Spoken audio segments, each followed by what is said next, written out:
Have you ever wanted to start a podcast? Spotify's got a platform that lets you make one super easily and then distribute it everywhere and even earn money doing what you love. All in one place for free. It's called Spotify for Podcasters, and here's how it works. Spotify for Podcasters lets you record and edit episodes right from your phone or computer, so no matter what your setup is like, you can start creating today. Then you can distribute your podcast to Spotify and everywhere else podcasts are heard. Now, what's really cool is video podcasts are also now available on Spotify. And if you want to be taken seriously on social media, you need to have a video presence. And what better way to do that by connecting with people via your video episodes? With Spotify for Podcasters, you can earn money in a variety of ways, including ads and podcast subscriptions. And best of all, it's all totally free with no catch whatsoever. And ever since we discovered Spotify for Podcasters here on Cut the Crap with Beth and Matt, we are easily releasing new episodes and distributing them to multiple platforms, and it's never been easier. We highly recommend you give it a try. You can download the Spotify for Podcasters app or go to www.spotify.com/podcasters to get started. It's easy to start throwing these labels on ourselves when these things come up, and you can definitely overeat without binging. The easiest way I like to explain it to clients when I'm talking and have this conversation is like, binging is like, think about like when you are eating so much food that you get to this point where it's like, it's almost like you like lose that sense of control, basically. Is the easiest way I can use to describe with people is like you've gone to that point where like you're eating just because, like, it's just, you got to this point and it's almost like you can't pump the brakes, you can't turn around. You're just in this full-fledged until basically the Oreo package is empty, basically, until you have that physical barrier to cut you off. I think that's something that's really important to differentiate, and overeating can sometimes lead into binge eating eventually if you add in that habitual piece into that. If we have a day where it's just like, you know what, like work was awful today, I'm just going to eat this carton of ice cream and call it a day. That's more like overeating. Welcome to Cut the Crap with Beth and Matt, the world's #1 no bullshit health and fitness podcast. Are you ready to cut the crap with your diet and exercise, get strong as fuck, and build a healthy relationship with food? Then you've come to the right place. Let's go. If you'd like to support us in the podcast, join our Patreon where you get exclusive content, which consists of monthly workouts you can do at home or at the gym, monthly challenges that are either strength, habit, or mindset based, and access to over 100 plus low-calorie, high-protein, family-friendly meals. These are all designed by a professional chef who is certified in nutrition. These recipes are already in MyFitnessPal for easy fucking tracking. New recipes are also added each week. We believe that fitness is for everyone, so this is our way of getting you started on your health and fitness journey at a price most everyone can afford. So what the fuck are you waiting for? We'll see you in the Patreon. All right, Chasing Health, how are you? In the house. Doing well. How are you guys? Pretty good. On a snowy Wednesday. Same. Steady and slow the snow is. It's not snowing here yet. No? Until tonight. Chase, where are you located right now? Grand Rapids, Michigan. Okay. See, Beth and I were talking earlier. I was like, I think he's from Grand Rapids so it's pretty close to me. I'm in the Toledo area. Okay. We'll have to collaborate or something sometime. Yeah, absolutely. That'd be great.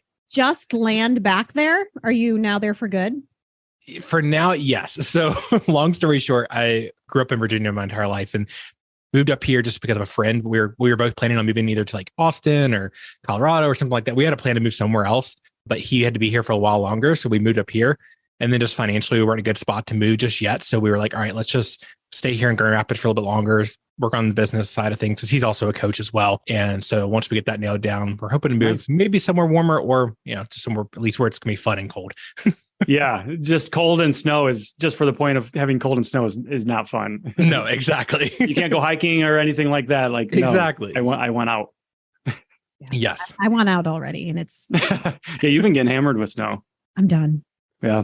My mood completely changes this time of year. I feel like I do not thrive in this weather. Like it's fucking gray like every single day and my mood shows it. Yeah, it's just not fun. And and I know it's so easy for everyone to be like, oh, just go put on some warm clothes and go out for a walk or whatever like that. I'm just like, I don't want to in this weather. Right. Like, I'm gonna be straight honest. I'll do it, but I'm gonna bitch and complain the entire time. Exactly. Thankfully, our apartment complex has a little gym and they have a treadmill. So I've been burning the treadmill up over there for my steps. No, the old treadmill. Better than the snow. I hate the cold. Yeah, that's fair. I'm with you. I go in my basement too on the treadmill. And yep. I used to be a cold outdoorsy walker. Now I'm like, I don't fucking have time for this. No. When it's time to put a hat and gloves on, okay? I just want to be free. I don't have to wear layers. And Right. Exactly. So Chase, how about you give us a little introduction for yourself so everybody listening knows who the hell you are and what you do? Yeah. So basically, I try to keep this short as I can. I feel like it keeps adding on more and more. But I am Chase Smith. Like I said, I grew up in Virginia my entire life and pretty much dealt with my weight being an issue ever since childhood. Was always the heavier kid and continued, growing up into teenage years, continued to put on the weight. Tried dieting, I don't know, probably when I was like 13 or so, if not maybe even sooner. But my relationship with food has always been garbage. I mean, even to the point where like, I remember like, I didn't really put the two and two together until later on, like once I was a coach and started realizing like, oh, that's not very good behaviors. Like even just like hoarding Halloween candy when I was a young kid and like binging on it in secrecy, basically. So those things started at a very young age and continued just to have a really unhealthy relationship with food and put on the weight every year, try to go diet every single year. Every New Year's resolution was like, this is the year every single year. And I would just usually lose 20, 30, maybe 40 pounds, hit a quote unquote plateau. And I just say heck with it because I hated the diet anyways. So what was the point in continuing? And then lastly, in 2019, I was at my heaviest weight at 382. It was that point where a friend and coworker at the time was like, hey, I want to lose weight. I know you want to lose weight. Let's do a weight loss challenge and see who can lose the most weight. So I was just like, sure, why not? Like, it'd be great. We started that. And shortly into it, we were both seeing success. I was losing more than her just because I had way more to lose than she did. And so we're like, let's kind of just ditch the challenge because I honestly didn't want her to feel like she was losing, quote unquote, if she wasn't losing as much as I was. We ditched the challenge and we just continued to push each other. And from there, it just continued to, I was seeing a lot of success, really putting all the work in, nutrition, going to the gym. And I met a nutrition coach back in April 2019. I ended up not hiring him at that moment, but he brought me to his Facebook community. And so really just learning from him and everything like that. Hired him in August. That year I had lost over 100 pounds, was feeling great, loved every bit of it. And just into I'll kind of fast forward 2020, continued to go through like weight loss cycles, also focus on maintenance as well. 2021 was like the year I really started to double down on my training. I hired a different coach who also did personal training as well and started getting workouts from him. And then fast forward to 2021, I'm travel nursing for a while. Actually went through a relapse in my binge eating during that time as well. So I had to work through a lot of that. And then 2022, I got into powerlifting after a good close friend of mine won national championships. So that really inspired me to try something new and really push towards other goals. And so then I'm doing that now. And I have a meet coming up in like 6.5 weeks. That's amazing. I'm excited for you. Yeah. Thank you. I'm really excited as well. That is super exciting. So I want to go back to when you were 13, if you don't mind, right? How did you start to think about like wanting to lose weight and your relationship with food? Like, how did that all start, if you don't mind me asking?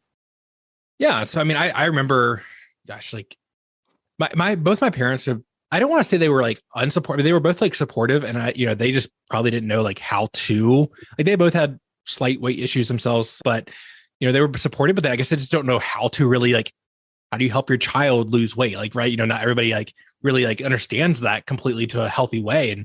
And not that they ever mean to do any harm or anything like that, but they don't know the best. So like, of course things are coming up, hey, you should start really focusing on your weight. You just, start eating a little better, getting some movement in, go out and go for a walk, go for a run, whatever, like just kind of like some commentary here and there.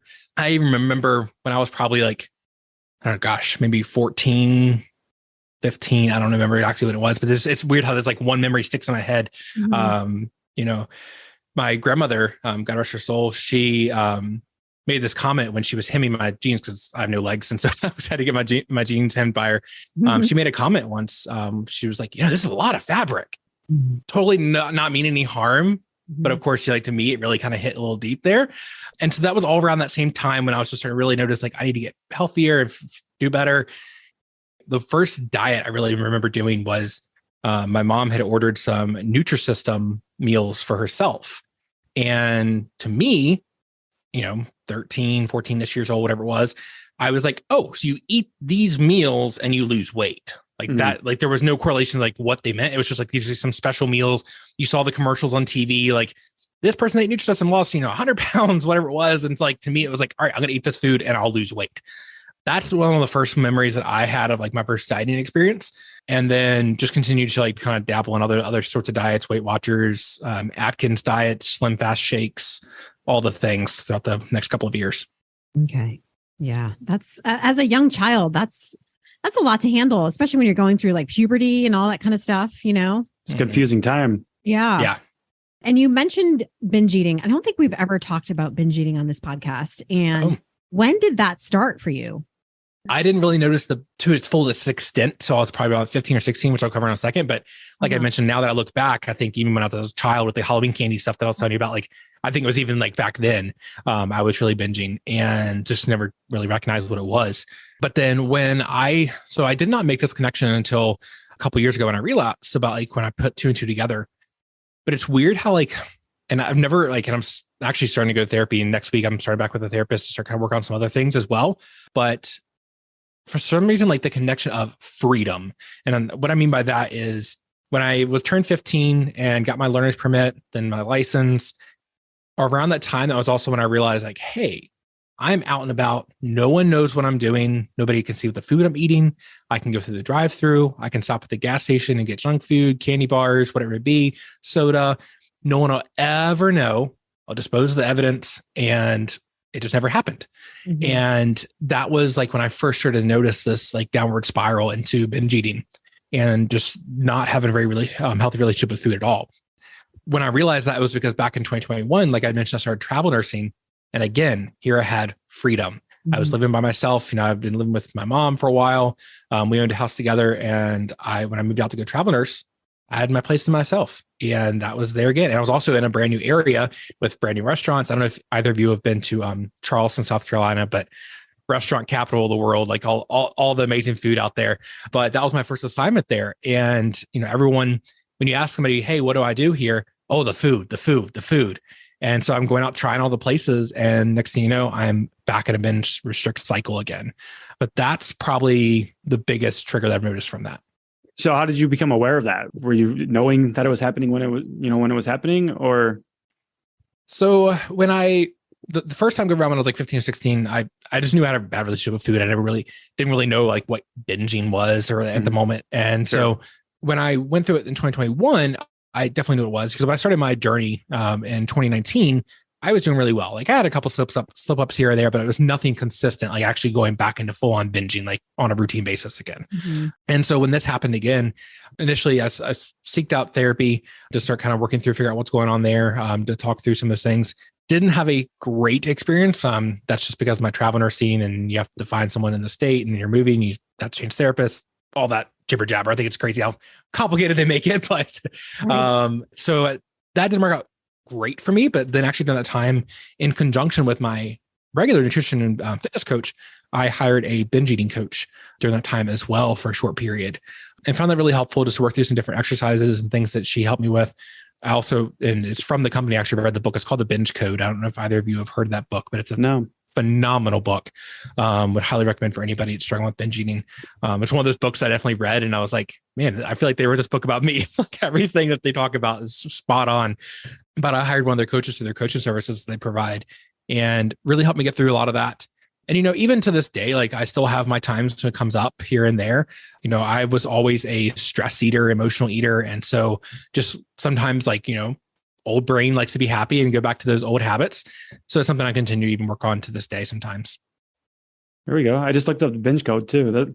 Learn about this one a little bit here. I like that. I've heard of Brain Over Binge, which I've listened to actually audiobook, and she has a podcast. Okay. And I learned a lot from that one. But you were talking about like your relationship with food, right? When did that start, like having a bad relationship with food? Did your parents talk about like food, this is bad, this is good, you shouldn't have any more of that kind of thing? Yes and no. I mean, not to the extent where, like, you know, I'm sure, you know, we've all heard like the really, you know, unfortunate stories of like parents who really talk about, you know, bad versus good foods and don't allow things or restrict a lot. I didn't have a lot of that, honestly. My parents allowed anything really to be in the house. I mean, like they wouldn't like purposely buy a lot of junk, but, you know, we also had like, you know how we talk about keeping food out of sight, out of mind kind of thing. Well, we used to have what's called the snack basket. Well, that used to sit on the counter, and that was like your go-to. Like if you were hungry, wanted a snack, you go to the snack basket. And that was something we had growing up. And, you know, it was one of those things where I may be eating something and one of them would like make a comment like, didn't you already have one of those? Or, do you really want another one? So again, like nothing really in depth, but like definitely had a little bit of that growing up for sure. Sure. Yeah. I remember we had a snack drawer growing up, especially at my grandma's house. It was always loaded with goodies. Uh-huh. Yeah. We have a lot of snacks. We don't really have a snack drawer, but it's funny, like, how the things that you remember, Chase, because now I'm like thinking about what I say to my little boy, right? Who was 11. And I really try to watch my language because, my mother, the same thing she was always on a diet, always talked about food. She was like the good food, bad food police. Mm-hmm. Yeah. We grew up with like tofu pups and shit. So I've noticed like, he'll grab another snack or third. And I'm like, okay, do you really think you need another one? Are you really actually hungry? But to me, I'm like, you're not even hungry. Like you should listen to your hunger cues. But now I'm like, okay, maybe I should second guess, like even saying that. Mm-hmm. No, I agree with that a lot. And actually, I have a 7-year-old niece, and even like going back home around Christmas time, and it's just little things that we had her for about a week when I was there, my mom and I, and just little things she would say like here, there. I'm like, ooh, like, like I know she means nothing by it, but it's like, you're definitely right. Now that you know this stuff, it's like you catch yourself. Yep. Like, we don't eat that kind of food. And I'm like, like, let's be careful how we word those things. Yeah, because these are all just learned behaviors, and we inherit them from our parents who inherited them from their parents. And like the site, and then, with our generation, especially, like the cycle starting to stop more and more, thankfully. Mm-hmm. But it's hard. Yeah. I've been guilty of that too with the whole, before I became a coach and started learning about this stuff myself with my own son, Beth, like, oh, you can't have dessert because like you weren't hungry for dinner, things like that. It's like, okay, time to back off of that, Right. And it's like, okay, what do I say? Yeah. How do I get him to understand and listen to his body? Like, you don't really need like, you can't just eat snacks all day, right? Like, you know what I mean? Like, you need to have a meal. Yeah. But then he'll go straight to the dessert. And in my mind, like, of course he can have the dessert, right? I don't ever, nothing's off limits, but it's like, okay, do you really need that? It's like, I'd rather you have some whole foods with your dessert. Like not saying that to our child, but like I always have, it's not a rule, but it's something I do with my son is like, can you at least try the food that we're making and try the food that we have? If you don't like it, cool, that's fair. Not going to ask you to try it again. Cause kids, they're picky eaters. And a lot of the times he's like, you know what, Dad, I actually did like that. I'm like, oh, all right, great. We're going to add this to the mental list of things that you like so I can make these more. But it's always like the highly processed foods too, right? Like he loves chicken patties. I fucking love chicken patties too and things like that. We're never going to restrict those things. It's like, he's allowed to have whatever he wants. But at what point do I let him have as much as he wants? Right. Like, it's tough as a parent to try to really, let him be okay with eating whatever he wants, but also making sure that he doesn't fucking go overboard because, kids and sugar will do that. Yeah. I think it's just leading by example, honestly. Exactly. So how we talk to ourselves matters. And this is something we talk with our clients, right? Like talking about changing your body in front of your kids, especially for people that have daughters. I know that my female clients were like, my mom was always talking about her body and trying to lose weight. And I remember those things. And that's, now that looking back at it, that had an impact on me. She didn't do it intentionally. She didn't know better, just like you said earlier, but it still happened. So, like, oh, I'm satisfied. I don't need this second piece of whatever this dessert is because I'm satisfied. I think that's kind of a good way of doing it, perhaps. Mm-hmm. Definitely. Yeah. That's one thing I do a lot with whenever I'm with my niece. It's just definitely like leading by, behavior, like leading by example of, I'm eating a lot of this food right now. And then, I'm going to have that later. I want to have that, but first I want to fill up on some of this good stuff. It's gonna make me feel really good. There you go. Or even like, eating these foods, make you strong and like, whatever it is you may word it, like, make whatever connects to their head and makes them, think about, not trying to like say they're necessarily good foods, but just really promoting that these are going to help you more than the other foods will help you. Yeah. Right. Make you feel good, make you feel strong. You're going to exactly. My son is at the age where he's like thinking about muscle and stuff. Yes. I was just going to say that with my son, Beth. Like, did you get your protein in to make sure you build muscle? I'm like, show me your bicep. He's like, oh, now he's like telling me how much protein is in certain. I think it's pretty cool. Love it. I didn't even know what protein was at his age. I don't know about you guys, but I doubt it. I mean, I was drinking Mountain Dew and eating potato chips all day when I was 13. So about macronutrients. And that continued into my early 20s, 2-liter of Mountain Dew every day and a bag of Doritos, honestly. Yeah. I mean, I honestly, I didn't even know about, and I think it's another thing that I just love to always chat with people about. It's like, how much of the stuff we really don't learn, just, or maybe we've learned, but we just didn't really even like comprehend or understand what it means. Because even like I'm a nurse. And so like I went through a whole semester of a nutrition course, which is funny because I actually hated it, funny enough. And now I'm a nutrition coach. But at that time, I could have cared 2 cents about, what actually nutrition was and like why it was important. And, of course, they also go over like into the really sciencey stuff in the course itself. But like during that time, I didn't value what that information meant to me. And that's also when I didn't care about my health as well. Because I've had people before be like, well, you're a nurse, you should know like about this stuff. And I'm like, sure, I'm good at applying it to other people, but I never used it for myself. Yeah. And so it's definitely interesting. I think people don't really realize like you can see all the information out in the world that you want to. Like, I mean, people, look at any of our Instagrams or Facebook, whatever, like that, all the information we're putting out. But until you actually learn how to apply that information and use it for yourself, you're never going to do anything with it. Yeah. And that's where us coaches come into play. Like we literally give so much stuff out there. Like, please take all this information. And if you struggle with applying it to yourself, that's like, then we can talk, like we'll help you apply it. We'll come up with a strategy, a game plan, and and a roadmap, and we'll get you there. But yeah. Like the X's and O's and things like that. Like we know what to do, but why the hell aren't we doing it? That's what matters. Yep. Yeah. Yep. And going back to what we were talking about with kids and just eating whatever they want, like kids and even into our teens and early 20s, we can literally eat potato chips all day and feel phenomenal. Like literally Mountain Dew potato chips all day, and those kids are going to be feeling great. And I know that because I've done that, but it definitely starts catching up with us later in life. So it really just shows the importance of trying to instill those good behaviors around food and the relationship with food when we're younger. Yeah. It takes a community too, because kids aren't with us all day. So we can't supervise our kids all day. So like it needs to be happening in the schools. And I know like what pisses me off, like my son's lunch balance ran out the other day. So I have it so that it automatically applies like $50 whenever it gets like below $5 or something. But for some reason it expired at the end of the calendar year. Nobody told me. So he didn't have money for lunch the other day when he went back to school. And they gave him fucking peanut butter and jelly sandwich. They said, no, you're not allowed to eat because you don't have money in your account. And that really pissed me off. Like, are you fucking kidding me? Wow. You couldn't even tell me, give me a warning that his lunch account had no money in it, like been charging $50 every 2 weeks automatically. You don't think there's a reason why it fucking stopped? And now you're going to tell my son he can't have the chicken and vegetables that you're having with school lunch, and you're going to give him a fucking peanut butter and jelly sandwich? Like, come on. It starts with the schools too. Yeah. I mean, like they could even like given him that food and been like, and like send a note with him or contact you. I don't charge know it. Like tell me I owe my son exactly for lunch and we'll pay it. And sure. Okay. Maybe if you've gone like a week and not paid it. Okay. Then maybe you go to the peanut butter and jelly.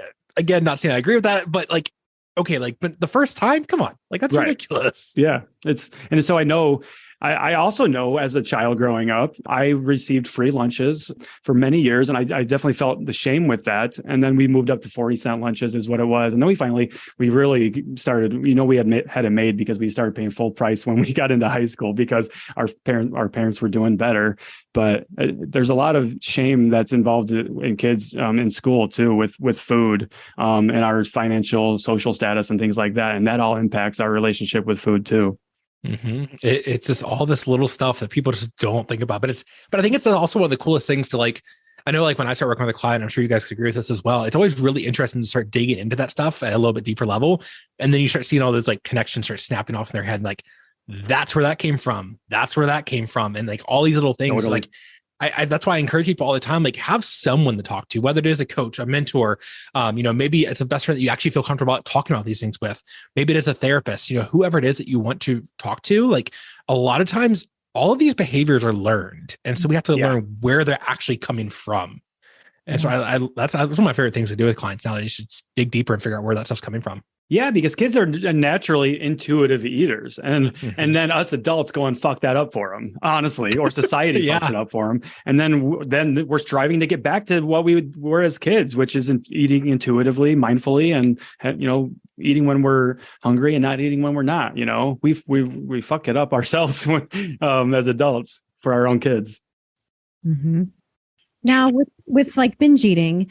Is that kind of like a learned behavior that becomes like just a really bad habit? Now, correct me if I'm wrong. Like habits can be really hard to break, and you have to replace them rather than you can't break a habit. You replace the habit. So with binge eating, how does one get out of that?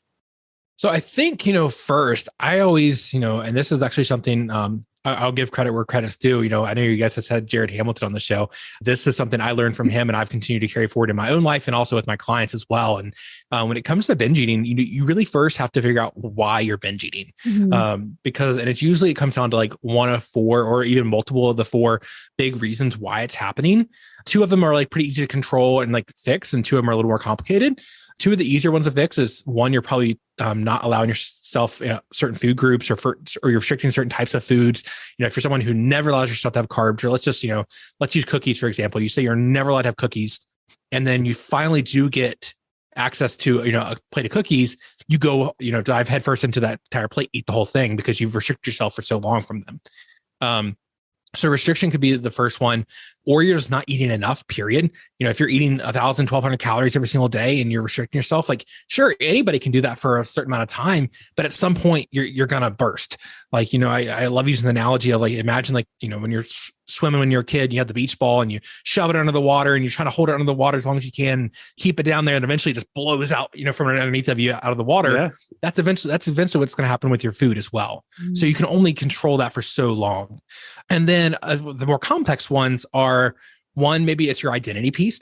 If you are someone who identifies as a binge eater, and I had a consultation call with someone who really had, was going through a lot of this a couple of weeks ago. She basically said, I've been a binge eater my entire life. I binge. I'm a binge eater. Like, that's basically like a label she has slapped on herself for her entire life. And so a lot of that's going to take, doing that inner work of figuring out, a new identity and starting to prove yourself that you're not a binge eater, by, stacking those wins, building momentum, and starting to prove to your old self that's no longer who you are. So it could be the identity piece, or it comes down to emotionally tied. A lot of people, they find themselves, whatever emotion they may, let's be honest. Like, I think, I hate when people say food is just fuel. Like, that's garbage. I feel like that's something that, a lot of us can probably agree on. Like, that food is a lot more than just fuel. It's pleasure. It's one thing that it is, but it's also many more things than that. Exactly. And so, like, a lot of people are eating for any emotion out there. We eat when we're sad. We eat when you're, anxious or frustrated or mad, or even when we're happy. I mean, think about all the events you go to, weddings and parties, anything like that. It's always a lot of times just centered around food. So we've been so conditioned to that. So now a lot of times when we're emotionally driven, anytime we have an emotion, we turn right to food, and we're just trying to numb that emotion with something. And we know that, we're going to get that dopamine hit when we have, the cookies or whatever it may be that you like to eat. And that's going to solve, quote unquote, for those who can't see me, it'll numb those emotions temporarily, but we're not really addressing why those emotions are occurring. So first, we have to identify where this binge eating is coming from, which of those four reasons.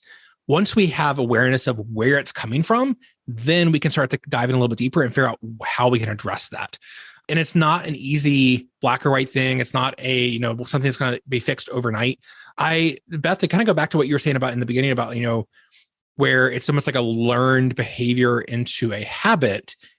I don't necessarily know if it's always learned, because I will say personally, and others, yes, it could be learned. I know personally speaking for myself, I never really observed binge eating when I was growing up, when I started doing this. So it was more just out of like, I'm sure it was either, just trying to numb an emotion, and growing up, I won't go into all the details, but, I'm sure that's where mine was kind of driven towards, like emotions. My brother, just had a, difficult life growing up with some different things with troubles and such. Parents were divorced when I was like 5.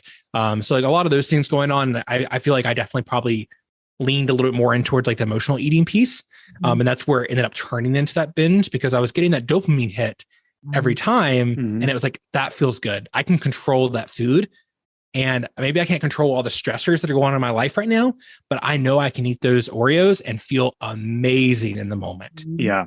And so I think that's when it turns into a habit, because it's like you start ingraining in yourself basically, hey, negative emotion, Oreos, happy.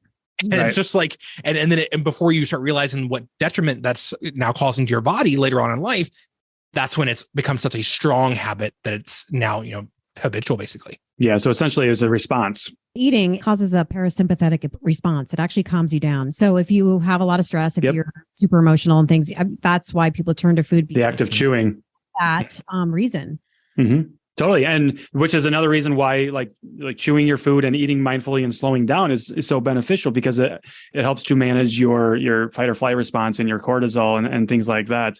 Literally, there's research showing that chewing helps to make us feel better, which, chewing gum, whatever, the act of chewing, which is like why you don't feel satisfied when you eat protein or drink protein shakes or smoothies and things like that, because you're not chewing the food. It's just going straight down the hatch. And I think it's important for people to know that when someone just says, yeah, I binge. Okay, well, what exactly does that mean? Because there's different. Yes. Right. Do you want to go? Like binging is not overeating. Like there's right. two totally different things. Yeah, I'm glad you brought that up. And I think that's something a lot of people definitely label it. It's easy to start throwing these labels on ourselves when these things come up. And you can definitely overeat without binging, so to speak. Totally. Like a lot of times the easiest way I like to explain it to clients when I'm talking and have this conversation is like, basically like binging is like, think about like when you are eating so much food that you get to this point where it's like, it's almost like you like lose that sense of control. Basically is the easiest way I can usually describe with people is like you've gone to that point where like you're eating just because, like, it's just, you got to this point and it's almost like you can't pump the brakes. You can't turn around. You're just in this full-fledged until basically the Oreo package is empty, basically, until you have that physical barrier to cut you off. And so I think that's something that's really important to differentiate. And overeating can sometimes lead into binge eating eventually if you add in that habitual piece into that and start losing that control. Or, maybe it's like, how many times as somebody, if you hear somebody say, I ate that carton of ice cream until I basically almost got sick. My stomach hurt. I wasn't even feeling good. didn't really want to keep eating, but I just kept eating it just because. That's when we're leaning more towards like the binging side. If we have a day where it's just like, work was awful today, I'm just going to eat this carton of ice cream and call it a day. That's more like overeating, because like you're mindfully choosing that. You're like, I'm just like, fuck it, I'm going to eat all this pizza and like move on with my day type thing. Exactly. It's just when you lose that sense of control, I think is the biggest thing to differentiate the two. Is it true that it's almost like an out of body experience? Like you kind of, at some point, you don't really know that it's happening. You're just doing it. You're not really there. Am I making sense? Yeah, no, you are making sense. And I think that I would agree with that. I think it's, to different degrees for everybody, I would believe. But I mean, I definitely back in, when I've had binge eating struggles before, I get that. I think that's kind of where it ties back a little bit into, when you hear people talk about mindless eating and you think about like when you're, you got the bag of chips and you're sitting there, just you're frustrated, whatever emotions are going on, you're just eating that bag of chips, eating. And next thing you know, you look down, you're like, holy shit, bag of chips is gone. Whoops. Yeah. And so it's like you said, like, you're just not even really thinking and comprehending what you're currently doing. You're just constantly eating. Yeah. Mindless eating. Yeah. That's a good one, because mindless eating can happen for many, many different reasons. But it all comes back to the awareness too, like building that awareness and that connection with your body. If we can get control of that and get aware of our feelings and our emotions and our stressors, like that is truly the key. Yeah. And I guess, I'd love to, give a little bit of like tactical information for those who are listening with it, maybe struggling with something like that. Yeah. A couple of things that have been helpful for me and I still use with, a lot of people that I talk to about binge eating is this first technique was something that I actually learned from the Binge Code book, and that my coach was using a little as well. What's called the Zen 10 technique. Zen 10. Zen 10. Okay. Mm-hmm. And basically what that means is like, let's say I get home from work and I have had a really crazy day, boss of the dick, and was tired of the entire day. And I'm ready to like dive headfirst into the bag of chips. Well, I'm going to give myself 10 minutes. I'm going to say Zen 10. And it's a little more powerful when, as we know, if you say things out loud, it has a little more meaning to it. So if you're able to say it out loud to yourself, Zen 10, or if you're around other people, you can say it in your head if you'd like, but say Zen 10. And then that gives yourself that moment for 10 minutes without doing anything. And when I say doing anything, I'm not talking about like just other things. I'm talking about like with the food.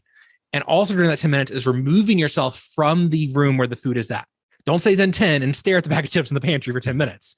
Yeah. Walk away, get out of the kitchen. If it's like at work and you're in the break room, get out of the break room, wherever it may be, just say Zen 10 and get out and remove yourself from that. And then find a distraction, whether it's walking or maybe going to listen to music, do some meditation, some breath work. Maybe it's, going to clean up around the house, whatever it is that you want to distract yourself with for those 10 minutes. Mm-hmm. And even if you have to physically set a 10-minute alarm for yourself. And then at the end of that 10 minutes, you have, usually 3 different options. One, you're like, you know what? Actually, I'm good. That was emotionally driven. I've worked through that. I'm actually going to have a structured meal now and actually, nourish my body and feel better about this. Mm-hmm. Or 2, maybe you're like, you know what? I still want those bag of chips and I'm not too sure yet. Give yourself 10 more minutes. Or maybe you're like, you know what? I do want the chips, but now I'm in a better headspace because I've thought about this and I've caught this like urge to binge into all these chips. I'm going to get a single serving out of this bag of chips here and put this on the plate and have a single serving to cut me off. I like that. Nice. Putting it on the plate. That's a really powerful move right there. Yes. Yes. Don't just eat directly out of the bag. That's one thing that we teach with our clients. Like that's when you're going to eat the whole bag. Yes, exactly. So get it out, put it on a plate, or even if it means like buying the individual serving size bags, I think those are a great tool for a lot of people.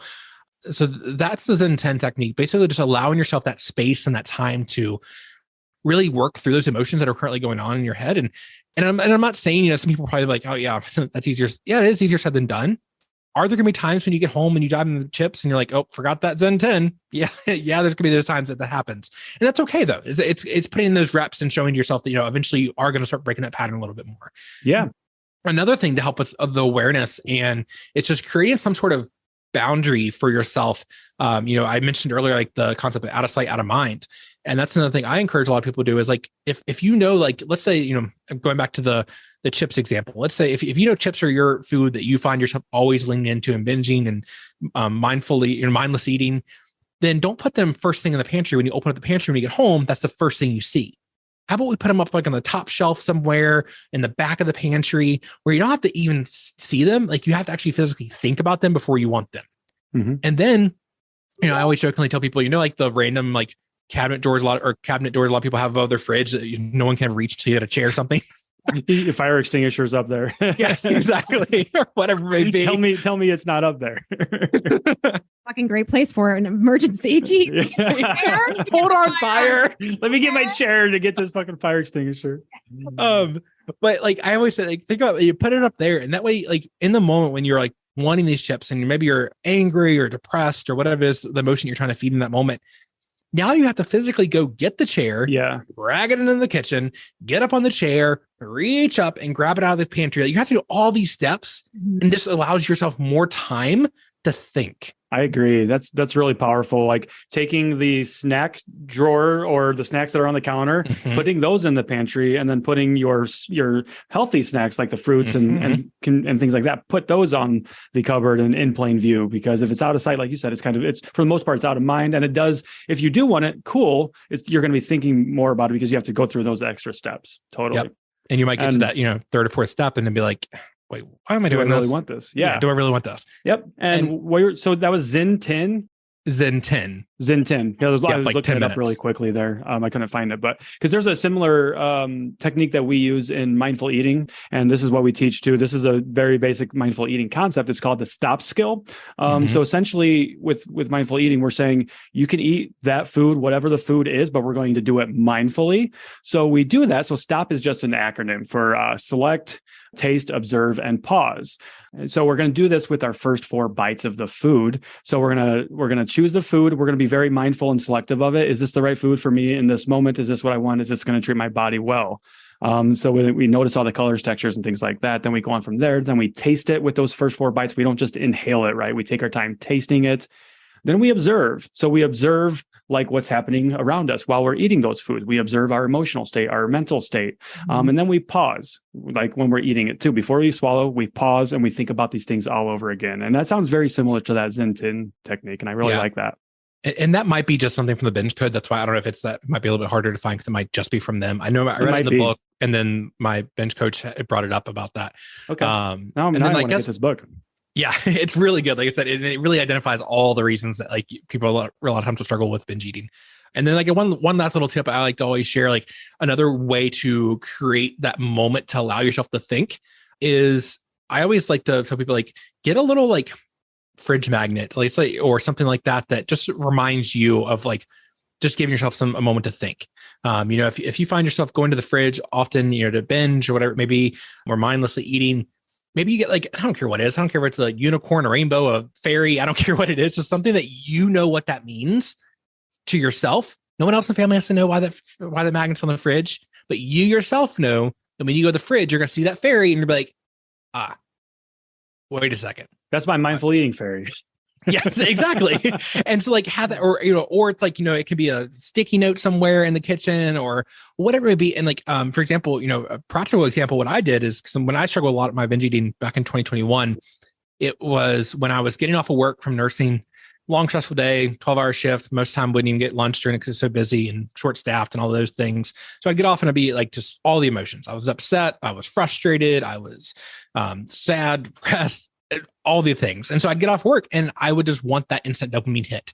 And so I would just swing into a store or a restaurant or whatever, like just grab some junk, whatever it may be. And that was giving me that dopamine hit when I wasn't really handling my emotions well during that time. And so what I did is I took a little sticky note and I put it on the dash of my car. And no one's ever really in my car. So, I mean, I didn't have to worry about anyone else seeing it and asking what it was, but it said, think long-term. Mm-hmm. And it just gave me that quick little moment just to think to myself, why, like, what's going on right now? Like, let's actually think through my emotions. Yes, you had a long, stressful day. You're hungry. You don't want the chips. You don't want the brownies. You're hungry. You just want food. You haven't eaten since 5 o'clock that morning when you had breakfast. Mm-hmm. You're just hungry. So get home because you have food in the ready, prepped and ready to go for you. You just have to get there and eat it. Mm-hmm. And so that was just enough just to make me snap, think about it for a second, and then go home.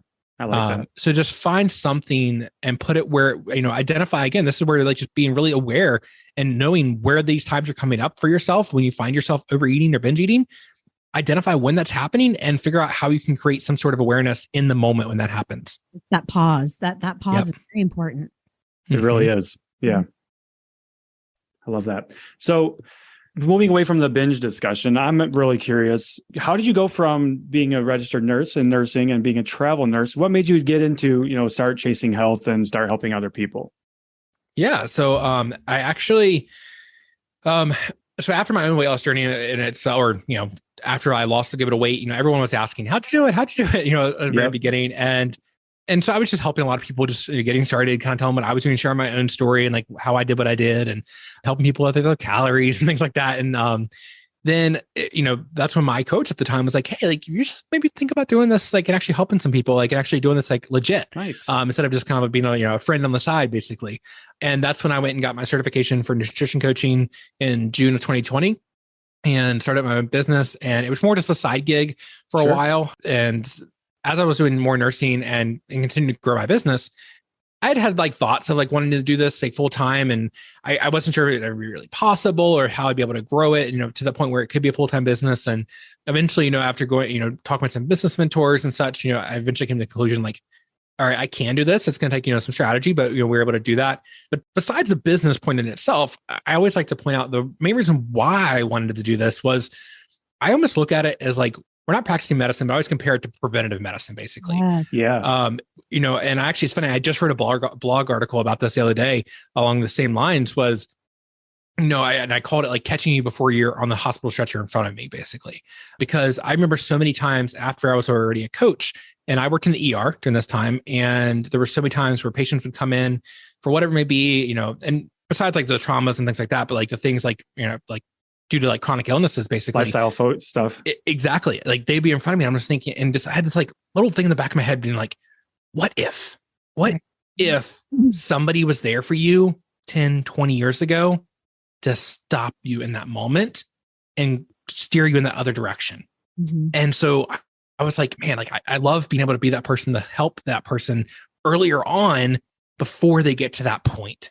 Yeah. And so that was like when it was more towards like my mission to like, I want to be that person that helps people before that happens. Or even if they already are kind of heading down that road, how can we get them turned around and back on the right road? And so that's basically when I started to like, all right, this is going to be a full-time thing for me. And as a nurse, you can help a lot of people, but I can help so many more people as a coach because I'm not as limited. When I'm a nurse, I'm helping, those couple of patients that I have that day.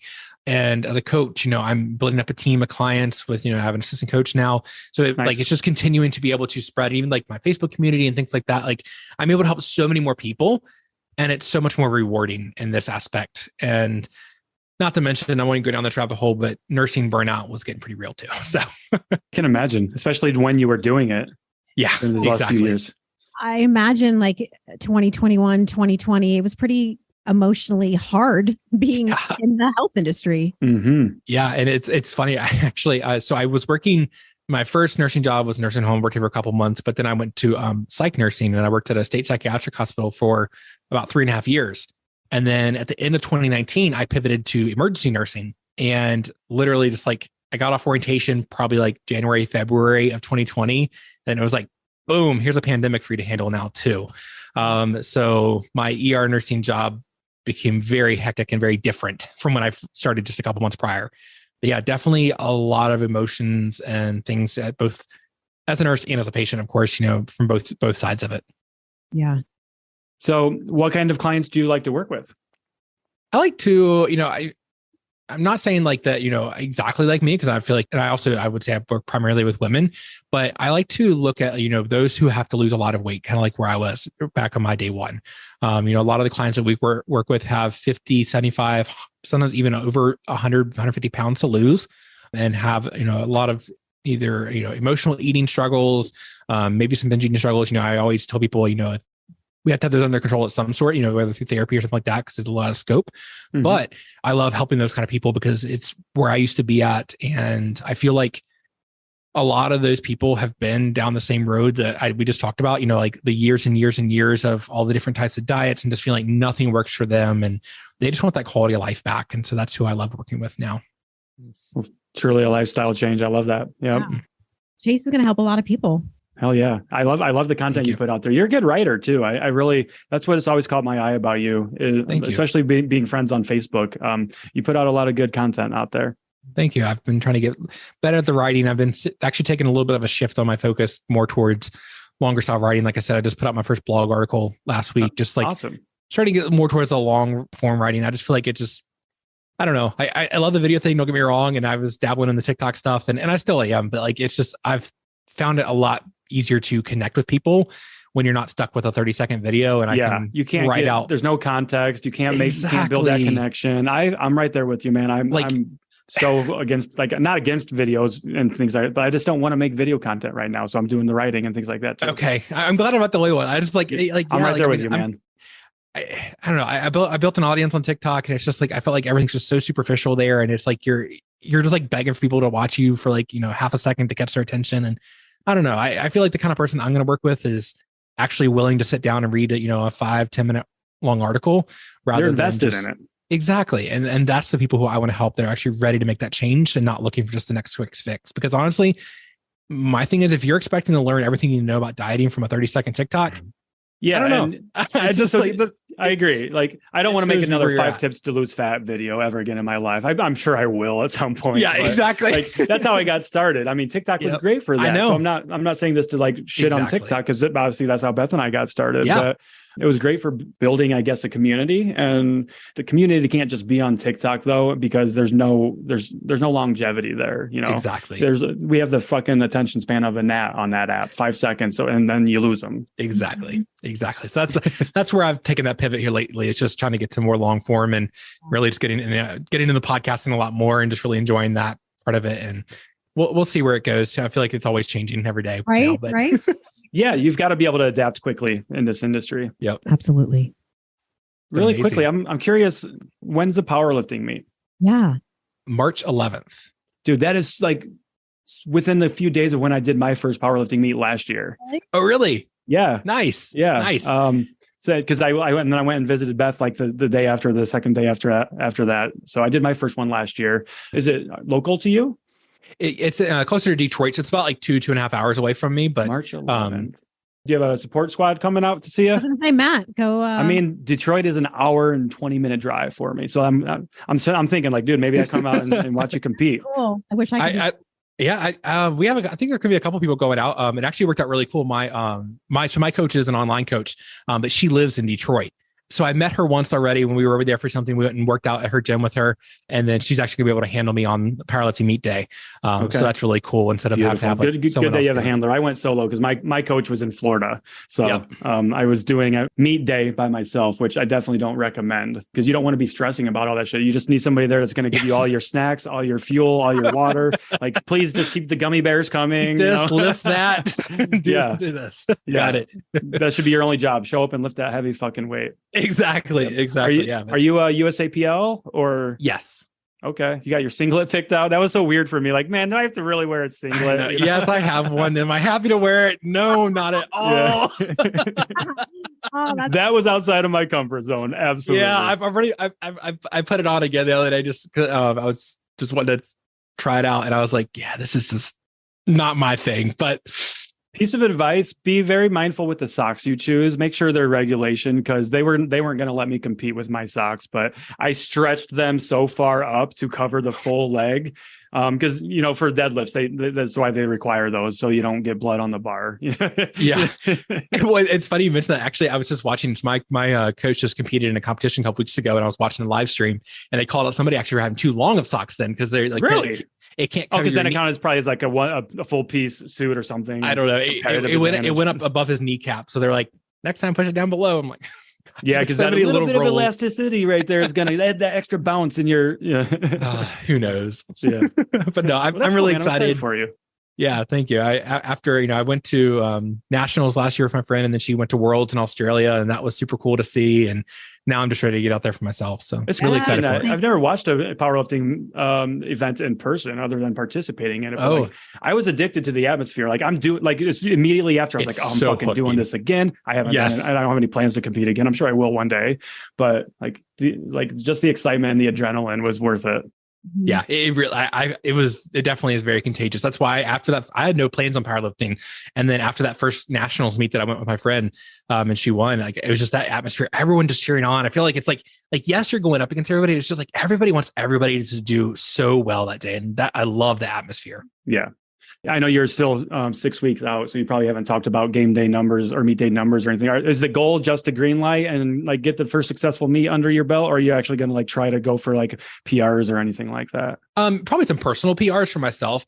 I'm really just kind of doing this me versus me. I'm not really. Yes, I love that. I'm not expecting to hit any records of any type or anything like that. I'm not anywhere near that. I'm very new to powerlifting, but just me versus me, and hit some of my own records. I'm definitely planning on pushing myself outside of the comfort zone there and just having a good time with it. Nice. Hell yeah. I love that. Well, good luck in 6 weeks. Thank you. Chase. Wow. Great conversation today. Would you say, Beth? Absolutely. I believe that this podcast is going to help a lot of people. Yeah. Well, thank you. Totally. You gave some really good tips in there, and just your perspective and experience too. It's always nice to know that you're not in this alone. Right. You're not the only one struggling with whatever it is that you're struggling with right now. Anybody listening, you're not alone. Definitely not alone. So Chase, we would love it if you gave yourself an opportunity to talk about your social media platforms, where people can find you. I know you have a Facebook community. If people want to connect with you, what can they do? Sure. Yeah. So you can find me. Instagram is probably the easiest place to start. And then you can just find the link in the bio there, and it goes everywhere else. But @changing_Chase is my username. Same on TikTok and Facebook group, Chasing Health, Secrets to Losing 50 plus pounds, chasinghealthllc.com. All those things, you can find me.